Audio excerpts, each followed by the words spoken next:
아기 예수님을 낳은 마리아는 모세 율법에 따라 정결 예식을 행하려고 예루살렘 성전으로 올라갔습니다. 레위기 12장에 따르면 유대인들은 아기를 낳을 경우에 사내 아이면 33일 동안, 그리고 여자아이를 낳으면 66일 동안 지나야만 몸이 깨끗해진다고 믿었습니다. 이 기한이 지난 다음에 이들은 성전에 나와서 번제와 속건제를 드렸는데 이것을 정결 예식이라 이렇게 말씀을 합니다. 이때 마리아는 하나님께 나와 비둘기 2마리를 가지고 제사를 드립니다. 출애굽 13장에 보면은 이제 아이들을 바칠 때에 처음 난 사내 아이는 하나님 것이기 때문에 하나님께 드려야 됐습니다. 그러나 이제 그렇게 드릴 수가 없으니까 대신 제물을 드렸는데 대개 보통은 1년 된 어린 양을 바쳐야 했습니다. 그런데 이 가난한 사람이 그게 어려우면 이제 비둘기 2마리를 또 바치도록 기록이 되어 있습니다. 여러분 요즘도 그 성지순례를 하다 보면 흔치 않는 이제 많지 않은 많은 집안에서 그 지붕에 비둘기 집이 많이 있습니다. 비둘기를 뭐 사육한다기보다도 거기 비둘기 집을 만들어 놓으면 동그란 구멍을 이렇게 만들어 놓거든요. 그럼 수십 마리가 들어와 가지고 이제 거기 모이를 먹고 그렇게 하는데 그 중에 이제 몇 마리를 드리는 것이죠. 또 그것도 어려우면은요, 그것도 어려우면 곡식 가루를 좀 드리고 그렇게 했습니다. 근데 여기 그 마리아가 비둘기 2마리를 드린 거 보면 전 서민, 좀 가난한 집이었다 이런 거를 유추해 볼 수가 있겠습니다. 여러분 지금 마리아 그리고 요셉은요 아기를 낳았을 때 율법에 따라서 했어요. 자기네들 하고 싶은 대로 한 거 아니고 철저히 율법에 따라서 그래 드렸습니다. 예수님은 그런 분위기 속에서 자랐습니다. 이 가정 율법을 얼마나 중시했는지 아기가 태어나서부터 철저히 율법에 따라 순종함으로 아이를 키우게 되는데 이런 분위기 속에 자란 예수님은 자연스럽게 율법을 중요하게 여기는 사람으로 성장이 된 줄 믿습니다. 그런데 이 사람들은요 예수님이 율법을 파기하는 사람으로 오해를 많이들 했습니다. 그러나 예수님은요 율법을 파기하려고 한 적이 없습니다. 다만 율법을 온전하게 하시려고 한 것이죠. 다시 말해서 율법이 그 당시에 그 종교인들에 의해서 그 정신이 빠져나갔습니다. 껍데기 형식만 남았고 율법의 그 원래 있던 그 정신이 다 사라졌기 때문에 예수님께서는 그 정신을 되찾아 주시려고 율법을 회복하는 그런 마음을 가지고 율법을 중요하게 여기신 겁니다. 여러분 이것은 마치 종교개혁이 뭘 때려부시고 새롭게 하자는 뜻이 아니고 이전에 있었던 본래 자리로 돌아가는 원래 그 핵심적인 요소, 아주 중요한 그 핵심을 되찾는 그것이 종교개혁인데 예수님도 마찬가지로 이제는 율법의 정신, 사랑의 정신, 하나님의 정신을 회복하는 그것이 예수님께서 율법을 대하는 태도인 줄 믿습니다. 여러분 우리는 예수님을 믿고 예수님 따라가는 사람으로서 하나님이 만드신 율법을 중하게 여기고 늘 순종함으로 복을 받는 우리 모두가 되기를 축원합니다.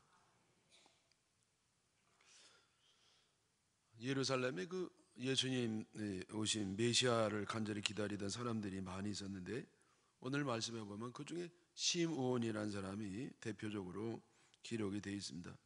이 사람이 어떤 사람이라는 것은 누가복음 2장 25절에 기록이 되어 있습니다. 2장 25절에요.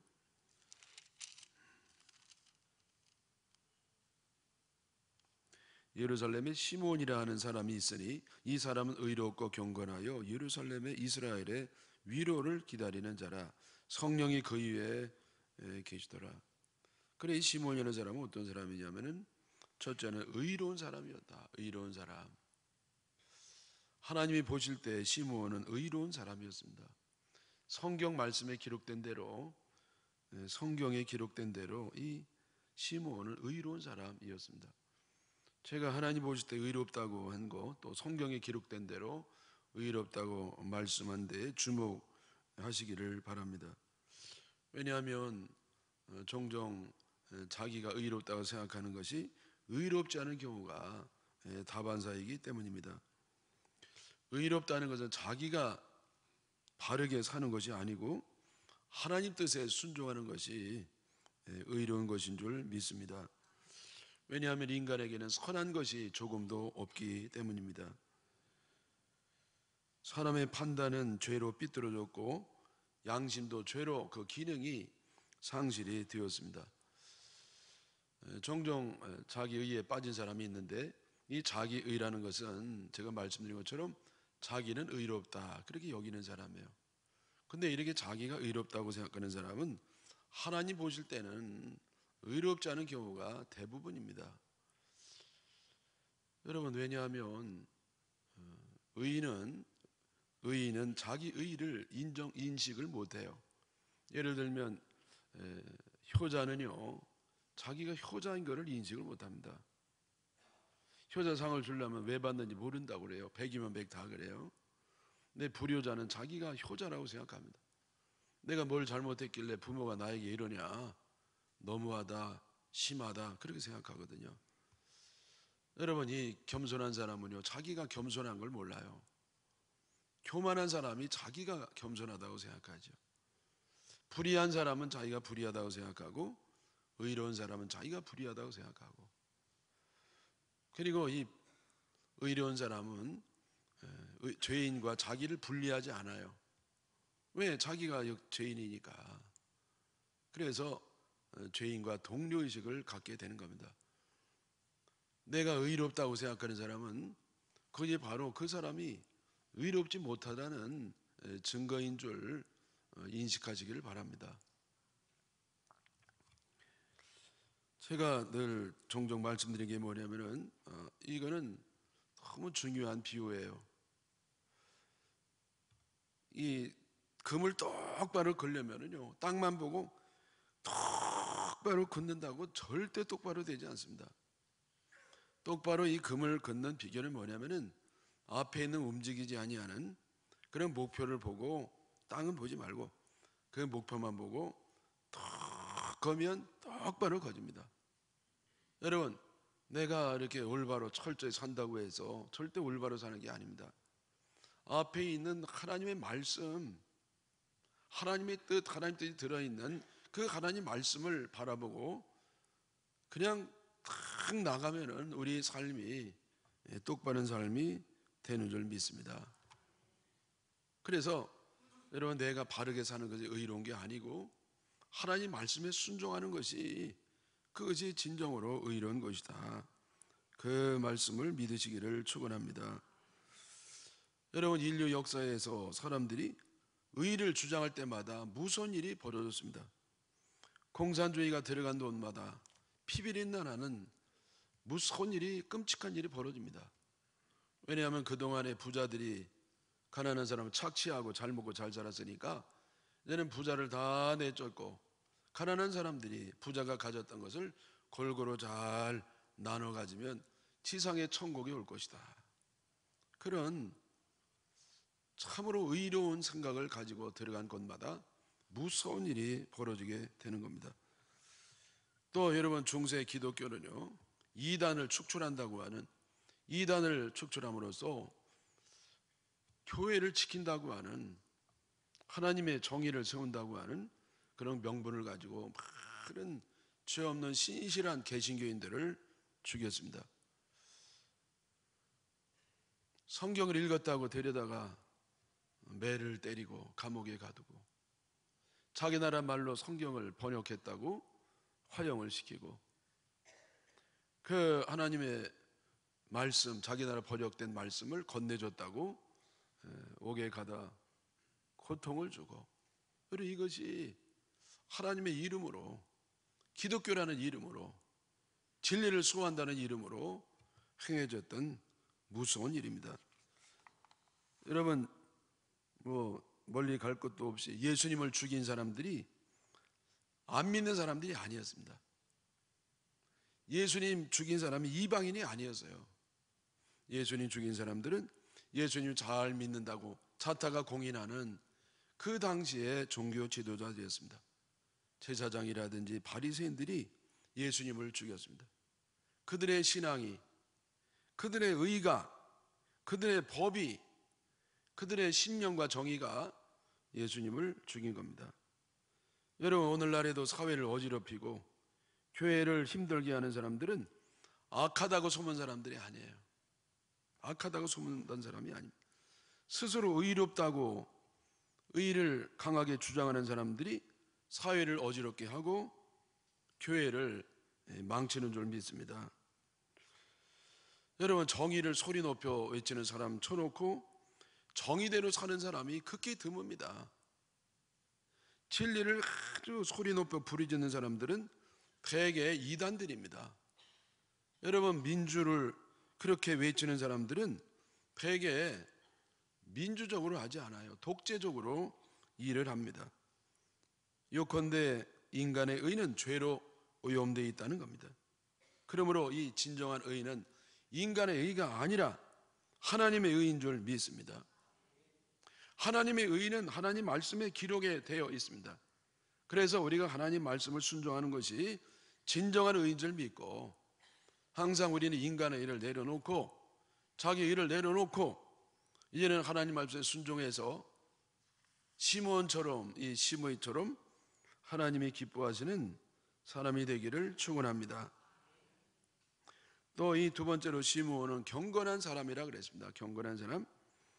여러분, 오늘날 우리 기독교인들이 심각한 문제 가운데 있는데, 그 문제 중 하나가 뭐냐면은 신앙과 삶이 분리가 되어 있다는 겁니다. 신앙과 삶이 분리되어 있어요.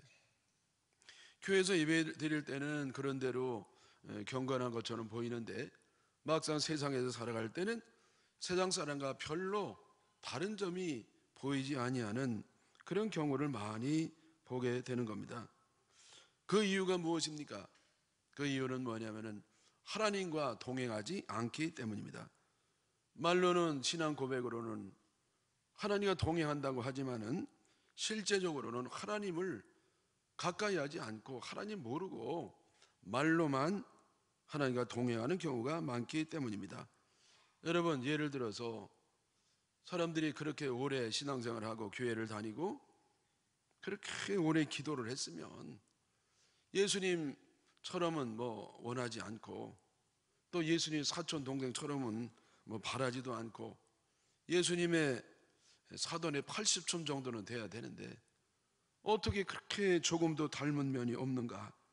그것은 바로 주님을 마음속에 진정으로 모시고 주님과 동행하지 않기 때문에 그런 줄 믿습니다.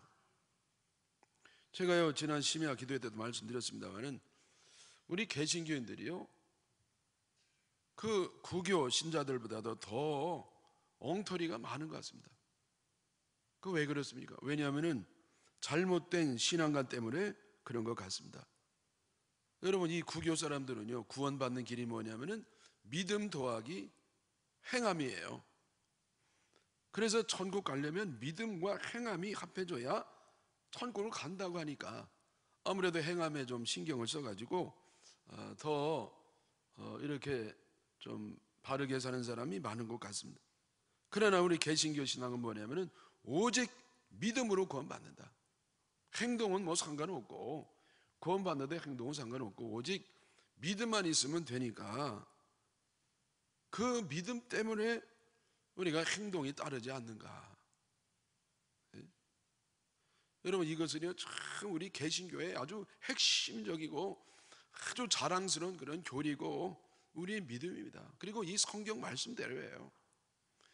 여러분, 우리가 구원받는 데는 예수 그리스도의 보혈의 은총, 그것만 믿는 믿음만 있으면 되는 것이지 어떤 행동이 거기에 전혀 섞일 필요가 전혀 없는 겁니다. 이거는 이 영원한 진리의 말씀이고 개신교가 탄생한 가장 핵심적인 신앙의 교리가 되는 겁니다. 근데 문제는 뭐냐? 그걸 잘못 우리가 아전인수격으로 해석하는 겁니다. 믿음만 있으면 되는 거지 뭐 행동은 뭐 상관없으니까 행동은 아무래도 된다. 그런 마음이 무의식적으로 들어있는 것 같다. 무의식적으로.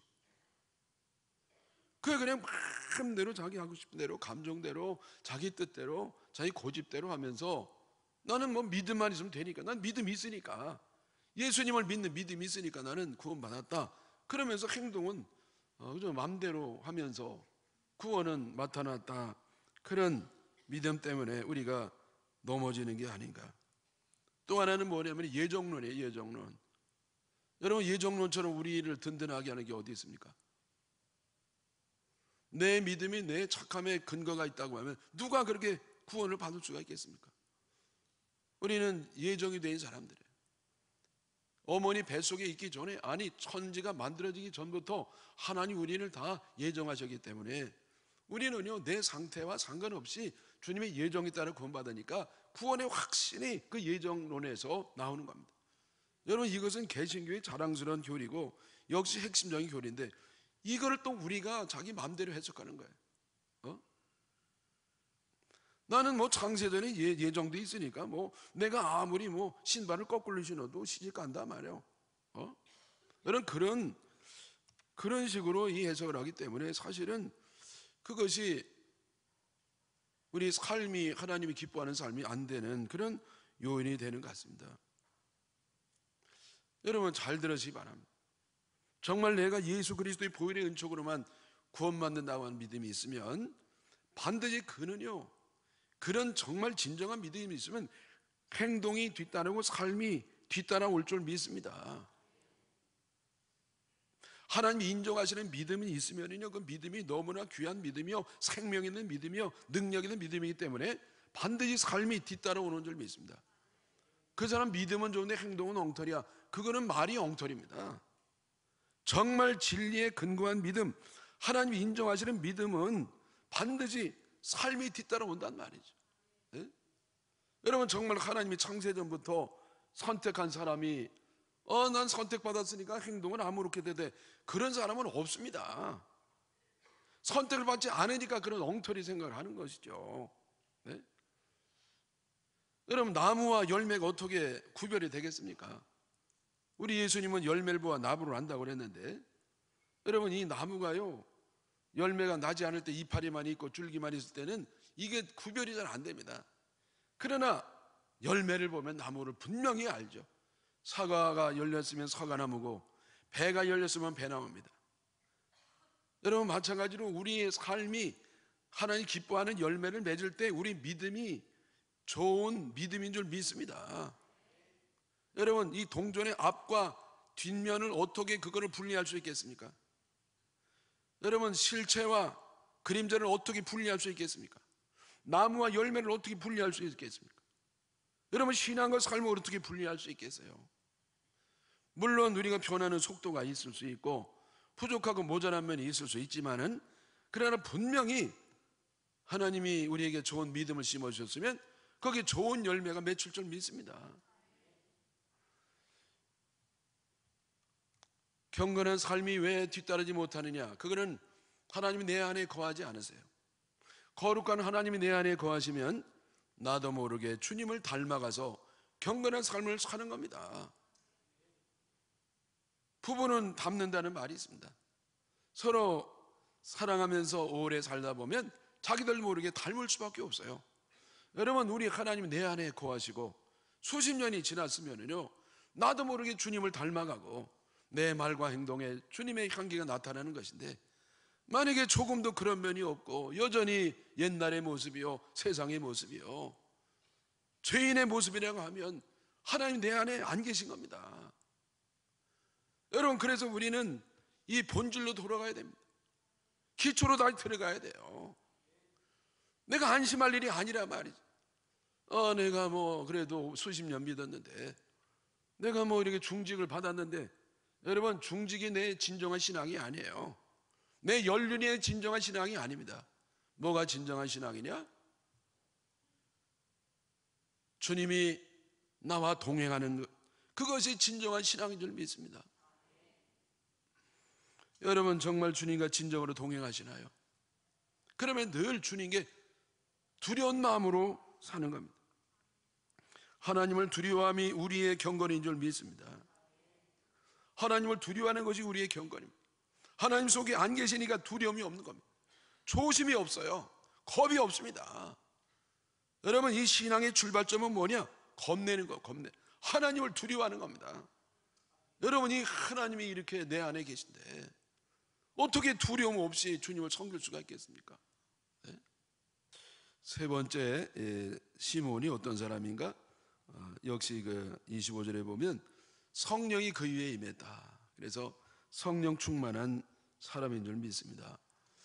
여러분, 이 시몬은요, 자연스러운 인간이 아니었습니다. 성령으로 거듭난 사람입니다. 그뿐만 아니라 늘 성령으로 충만한 사람이 됐습니다. 여러분, 우리는요, 거듭나지 않으면 소망이 없습니다. 우리 옛 인간은 소용이 없는 사람이에요. 그 죄덩어리니까. 그래서 여러분, 옛날에 거듭나기 전에 인간은, 그 자연스러운 인간은 소망이 없습니다. 그 사용할 수가 없어요, 하나님이. 그래서 우리는 성령으로 거듭나야 됩니다. 내가 예수님을 믿을 때 성령께서 역사하셔서 우리는 거듭나서 이제는 내가 사는 것이 아니요, 예수님께서 내 안에 나와 함께 사는 줄 믿습니다. 그래서 내가 사는 것은 내가 아니요, 더 이상 내가 아니요, 하나님이, 예수님이 나 대신 살아서 승리의 삶을 사는 줄 믿습니다. 근데 여러분, 내가 한번 거듭났다 그래서 안심할 수 없는 것이 뭐냐면은, 여러분, 죄는요 좀비 성격이 있어요. 좀비 성격. 그게 계속해서 살아납니다. 내가 죽었는데 또 다음날 살아나고, 내가 죄를 버렸는데 또 어느 사이에 죄가 내 안에 그림자처럼 스며들고. 그래서 우리는 늘 성령 충만함이 승리의 비결인 줄 믿습니다. 어떻게 성령 충만하는가? 기도하는 겁니다. 기도하는 거. 내가 기도할 때 성령의 충만함이 있습니다. 성령이 불처럼 타오르는데 거기 땔감을 공급해야 됩니다. 이 땔감이 뭐냐? 기도예요, 기도. 내가 기도의 땔감을 계속 공급할 때 성령이 불처럼 타올라서 우리는 그런 대로 승리의 삶을 사는 줄 믿습니다. 여러분, 시몬이요, 성령이 늘 그와 함께 하셨다고 하는데, 성령이 충만하게 할 수 있도록 기도를 많이 하시기를 주님의 이름으로 축원합니다. 이 시몬이 예루살렘에서 예수님을 기다리다가요, 성령의 감동을 받아가지고 성전으로 들어갑니다. 그때 이제는 시몬이 예수님을 만나서 그 아기 예수님을 받고 너무너무 감격에 차서 예수님을 찬양하고 마리아에게 예언을 합니다. 그래서 이 31절 32절에 이는 만민 앞에 예비한 것이요, 이는 예수님이시죠. 이방을 비추는 빛이요, 주의 백성 이스라엘의 영광이니라. 여러분, 예수님은 즉흥적으로 온 것이 아니었어요. 예수님은 주님이 예비하신, 준비하신 대로 오신 겁니다. 선지자의 예언에 따라 오신 겁니다. 그리고 예수님은 이방을 비추는 빛이시고 주의 백성 이스라엘의 영광인 줄 믿습니다. 여러분, 이방은요, 예수님 모르는 나라의 빛이 나는 겁니다. 우리나라에도 예수님의 빛이 비춰가지고 광명으로 나온 겁니다. 옛날에는 귀신을 섬기면서 귀신에게 벌벌 떠는 사람들이었습니다. 옛날에 무지했습니다. 가난했습니다. 그런데 예수님이 빛 대신 예수님이 오시면서 광명의 세상이 된 겁니다. 이제는 우리가 자유를 얻게 되었습니다. 이제는 풍성한 삶을 얻게 되었습니다. 예수님의 통치를 받아들인 나라는 부강한 나라가 됩니다. 복받는 나라가 되고 자유스러운 나라가 되고 선진국 나라가 되고.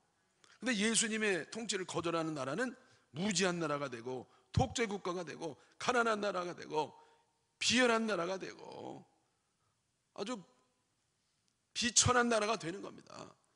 여러분, 똑같은 5,000년 반만 민족 역사를 가지고 있고 생긴 건 똑같고 5,000년 동안 피를 나눠받은 동일한 민족인데, 여러분, 이북은 왜 세상에서 가장 가난한 나라 가운데 하나가 됐고 우리는 세계 10대 경제 대국이 되는, 여러분, 전혀 상반된 나라가 됐습니까? 네? 여러분, 이북은요 완전히 자유를 잃어버리고 독재, 여러분 저건 공산당도 아니에요. 공산주의도 아니고 김일성 3부자의 신격화된 나라입니다. 이거 사교 집단이요, 이거는 이단이라고 볼 수 있어요. 네? 근데 우리나라는 자유스럽죠, 풍요롭죠, 번영된 나라가 됐죠. 여러분, 왜 이렇습니까?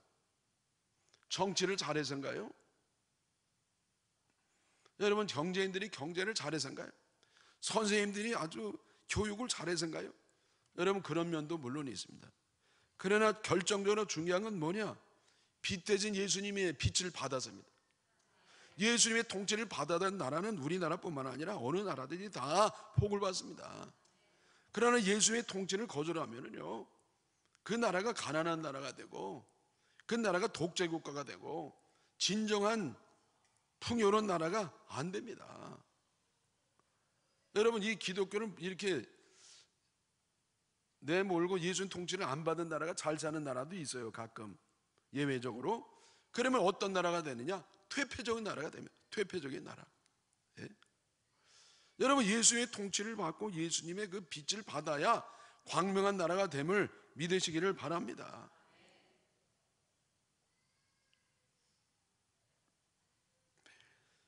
이어서 시므온은 마리아에게 예언을 합니다. 34절에 시므온이 그들에게 축복하고 그의 어머니 마리아에게 말하여 이르되, 보라, 이는 이스라엘 중 많은 사람을 패하거나 흥하게 하며 비방을 받는 표적이 되기 위하여 세움을 받았다. 여러분, 이것은 예수님에 관한 말씀입니다. 예수님이 이 나라에 왜 오셨느냐 하면은 사람을 흥하게 하기도 하고 패하게 하기도 하려고, 패하게 하려고. 네? 여러분, 주님은요 우리를 살리기만 위해 오신 게 아니에요. 우리를 심판하기 위해서도 오신 겁니다. 주님의 심판은 나중에 이루어질 것이지만은 예수님을 안 믿는 사람은 벌써 심판을 받은 겁니다. 복음이 들려질 때 예수님을 믿는 사람은 구원을 받고 하나님 자녀가 되고 영생을 얻습니다. 그러나 예수님을 믿지 않는 사람은 저주를 받고 지옥에 가고 하나님의 벌을 받는 겁니다. 심판은 나중에만 있는 게 아니에요.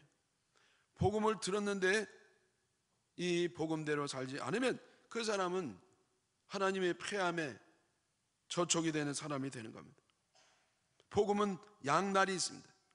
여러분, 양날간이 칼처럼 이 칼이 들어갈 때 복 받는 사람이 있는가 하면 저주를 받는 사람이 있습니다. 사는 사람이 있는가 하면 죽는 사람이 있습니다. 구원받는 사람이 있는가 하면 심판받는 사람이 있습니다. 그건 뭘 가지고 그런 구별이 생기느냐? 주님을 믿는 사람은 그렇게 구원을 받고 사랑을 받고 자녀가 되고 승리를 하지만은 복음을 거부한 사람은 그가 저주를 받고 벌을 받고 버림을 받는 사람이 되는 줄 믿습니다.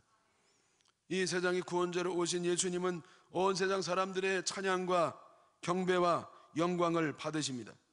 그러나 오늘 말씀에 보면 또 한편으로 비방도 받으셨습니다. 여러분, 세상이 너무나 악하기 때문에 그 예수님을 경배만 하고 찬양만 하는 사람이 있는 거 아니에요. 예수님을 욕하는 사람, 예수님에 대해서 비방하는 사람도 있습니다. 여러분, 죄가 전혀 없으신 예수님도 비방을 받고 모욕을 받고 핍박을 받으셨는데 우리같이 죄 많은 사람들은 얼마나 더 많은 비방을 받아야 되겠습니까? 여러분, 우리가 이 세상에서 비방을 받을 때 괴로워하지 마시고 주님이 비방받음에 동참하는 그런 것으로 하나님 앞에 영광을 돌리시기를 바랍니다.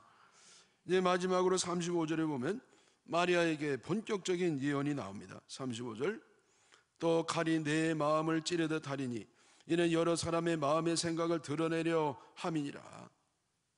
여러분, 이 마리아가 예수님과는 너무 좋고 세상에서 가장 복 있는 여인이 되었습니다. 그러나 마리아에게도 괴로움이 있는데 그 괴로움의 예언이 뭐냐? 칼이 내 마음을 찌르듯 하리라. 예수님 때문에 내가 온 세상 여인 가운데 가장 복 있는 여인이 됐습니다마는, 그러나 내가 또한 예수님 때문에 칼이 마음을 찌르는 것처럼 그런 일이 있을 것이다. 예수님은 우리를 구원하기 위해서 십자가에 배못에 찔렸습니다. 피를 흘리시고 온몸이 찢어졌습니다. 그때 이 예수님 어머니 마리아는 비수록 마음을, 심장을 찌르는 것 같은 그런 고통을 받은 겁니다. 그리고 아들 예수님을 십자가에 받도록 하신 하나님 아버지는 더 큰 아픔을 가지고 그것을 보고 계시는 겁니다. 그래서 여러분, 우리가 예수님의 십자가 보혈로 구원을 받을 때 아무 생각도 없이 받을 수 없는 겁니다. 아무 생각 없이 받을 수가 없어요. 여러분, 우리가 구원 받을 때요, 그냥 아무 생각 없이 받을 수가 없는 겁니다. 너무 죄송한 마음으로 받는 겁니다. 너무 감사한 마음으로 받는 겁니다. 예? 여러분, 왜 우리의 믿음이 우리를 변화시킬 수 있는 능력이 없느냐? 없는 게 아니에요. 이런 믿음은요, 생명입니다. 능력입니다. 이 믿음 가진 사람은 삶이 획기적으로 달라지는 겁니다. 근데 왜 달라지지 없느냐? 이 맨 처음이 잘못됐어요. 우리가 구원받을 때 죄송함이 없다. 죄송함. 너무너무 죄송한 겁니다. 내가 주님 곁에 있으면 말렸을 거예요. 주님, 이건 아니에요. 이건 아니에요. 네? 그리고 얼마나 감사한지. 그게 너무 죄송한 마음으로, 너무나 감사한 마음으로, 그것 없이는 우리가 구원을 받을 수가 없는 겁니다. 만약에 내가 구원받을 때 죄송함도 없고 감사함도 없고 그냥 뭐 맹숭맹숭하게 구원받았다, 여러분, 이것은 진정한 구원이 아닐지도 몰라요. 사랑하는 여러분, 우리가 기본으로 가시기를 바랍니다. 우리 원점으로 돌아가야 돼요. 그게 정말 예수님을 믿으시고 시몬처럼 의로운 사람이 되고 경건한 사람이 되고 성령 충만한 사람이 돼서 우리 예수님을 잘 영접하는, 축복받는 우리 모두가 되기를 바랍니다.